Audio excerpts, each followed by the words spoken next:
Brasil tengah menjadi sorotan dunia setelah meluncurkan operasi penggerebekan narkoba besar-besaran di kawasan pemukiman padat Rio de Janeiro.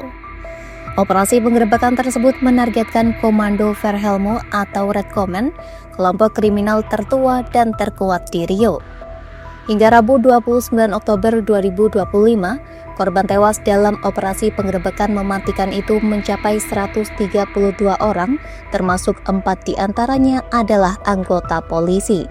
Pemerintah federal mengaku tidak mengetahui dan tidak diberitahu sebelumnya mengenai operasi penggerebekan yang kini menuai kecaman luas. Lantas, bagaimana sebenarnya kronologi penggerebekan narkoba mematikan tersebut?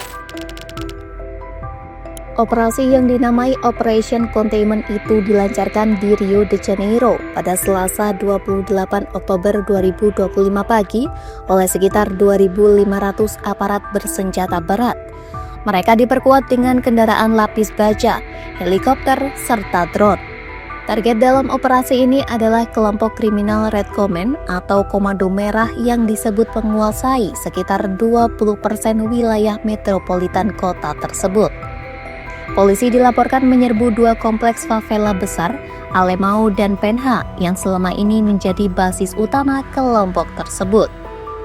Bentrokan sengit pun pecah. Warga menggambarkan suasana hari itu seperti perang dengan baku tembak di jalanan sempit dan bus yang dibakar untuk dijadikan barikade. Otoritas setempat melaporkan sedikitnya 113 orang ditangkap, termasuk 10 remaja dalam operasi itu. Selain itu, 91 senapan laras panjang juga disita, dan polisi mengaku menemukan narkoba dalam jumlah besar. Setelah penggerebekan, jumlah korban tewas menjadi sorotan utama negara-negara internasional. Kantor Pembela Publik yang memberikan bantuan hukum bagi warga miskin mencatat, 132 korban jiwa adalah angka yang jauh di atas laporan resmi pemerintah negara bagian.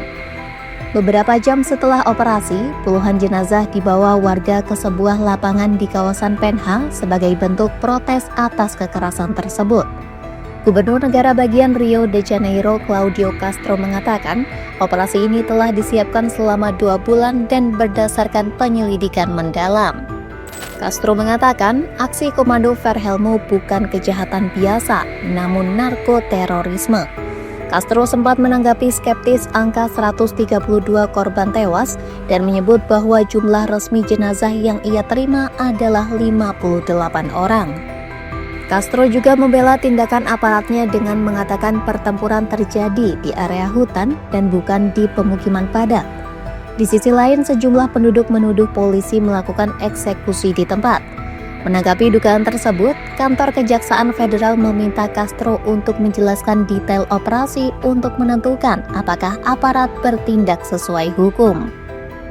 Sementara itu, pemerintah federal Brasil mengaku tidak dilibatkan dalam perencanaan operasi ini.